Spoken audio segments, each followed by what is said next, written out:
What's up everybody, welcome back to Zero Mile ADV, a true beginner's guide to adventure motorcycling. Today we are talking about dirt roads and are they really better? We're gonna get into the good, the bad, the ugly, what makes them amazing, what makes them not so amazing. Subscribe, leave those comments below, tell me why I know nothing about adventure motorcycles, why I'm a complete idiot, and why you think dirt roads are absolutely the best and the only way to ride an adventure bike. So with that, let's get into today's video. I did want to film this out on location and do some cool dirt roads that are here around the western slope of Colorado. However, it has been raining for like 5 days straight. So I feel like I've moved to the Pacific Northwest.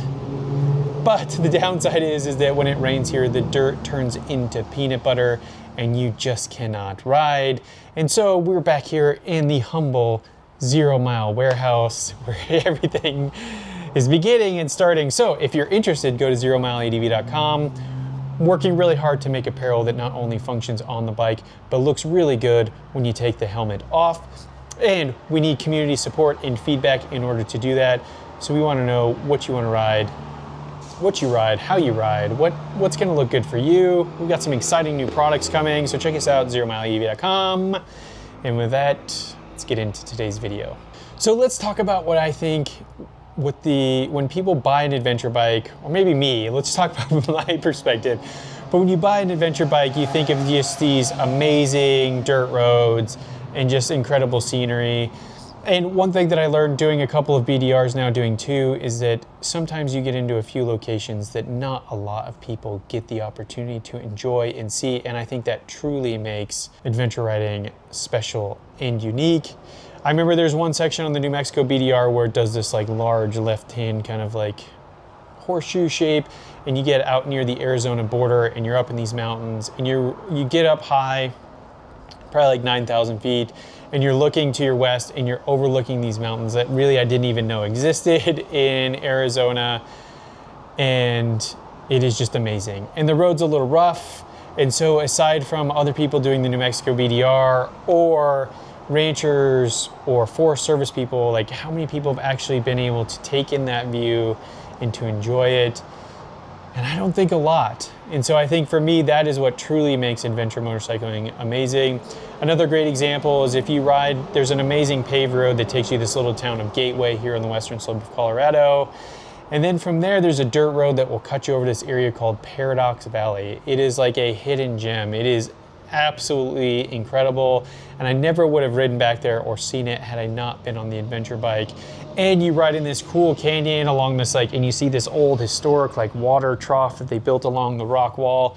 And it just creates for like a really amazing experience.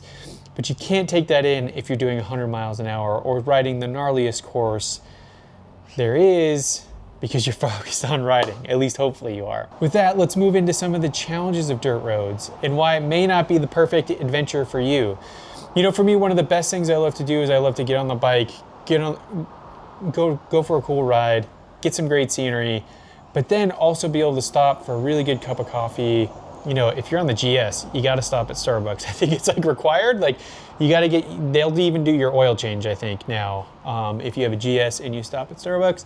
But to stop and have a good cup of coffee, maybe you hate Starbucks, so hopefully you're supporting your local coffee shop. But stop, have a good cup of coffee and really good community with some people. Because for me, it is all about people, purpose, and then profit. And that's what we're working really hard on at 0 Mile.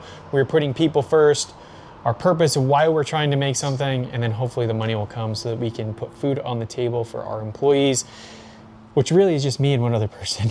So anyways, check us out, zeromileadv.com. But I think that is where one of the things that you're just not going to get on dirt roads is a lot of businesses can't be built off of dirt roads because they just won't get the traffic and they won't survive. And so it makes it really hard. And also, like if you get into some BDRs and you're by yourself, some of them are really remote, especially New Mexico. There are sections of that BDR where you are 100, 150 miles from your nearest service. And so gas becomes a challenge.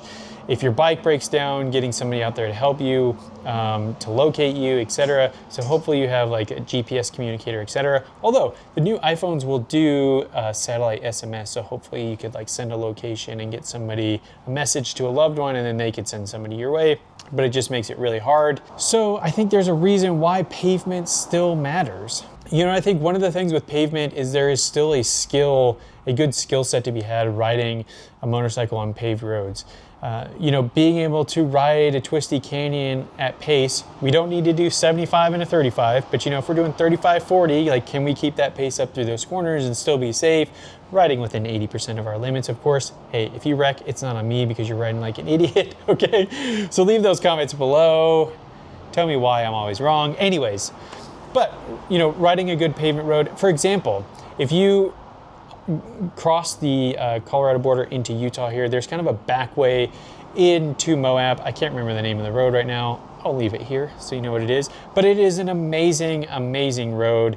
Not only does it kind of twist along the Colorado River, but it's just like you're running out along those like classic red rock canyon walls of Moab, and then it dumps you into Moab. And speaking of Moab, there's an awesome little coffee shop, insider tip here, completely pro. It is not on Main Street, so it'll get you out of the tourist area. It is kind of a couple blocks off. It's called Moss Cafe. Really great little coffee shop. They serve kiln coffee, which is actually roasted here in Grand Junction, Colorado by two amazing guys, David and Jonathan. They're brothers. So go check them out if you're in Moab. Go support them. Tell them 0 Mile sent you because we want to support the local specialty coffee shop. Anyways, you could ride that road, have an amazing time riding your motorcycle. Every time I ride it, I don't get sick of it, and even stop for an amazing cup of coffee or even lunch. There's a lot of good food stops in Moab. Another good option on pavement, you know, is the $1 Million Highway that goes from the town of Ouray, which they call the Switzerland of the West, over to the town of Durango. And that is an amazing, amazing ride. And also requires a decent amount of skill because there are some drop-offs off that pavement. Actually, a car went off the other day, and unfortunately a couple people didn't make it out of that because they fell a few hundred feet. So it still requires some skill, and there's still some adventure to riding those paved roads. So I think you can still have a really great ride, enjoy some great community, and great coffee on the pavement. And so I think the holy grail for me is when you can really combine the two. Like, can you combine a great road ride with really good pavement, and with an amazing coffee stop with some good friends and building some community together? That is the ultimate adventure and the ultimate ride for me. I don't need to ride the gnarliest or hardest track. I'm not the greatest motorcycle rider in the world, obviously, but I think that's what really truly brings me fulfillment and excitement. And, you know, building community online is great, but really when you can share time together face to face, it just brings so much more value, I think, to your life. So with that aside, a good example here, a good BDR section where you have a really good twisty highway road and then followed by some good dirt mountain passes. I think that's really the quintessential adventure riding, right? These bikes are really trying really hard to not only be good on the street, but also good on the dirt. And so if you can combine good dirt roads with good paved roads, that is the ultimate adventure riding for me.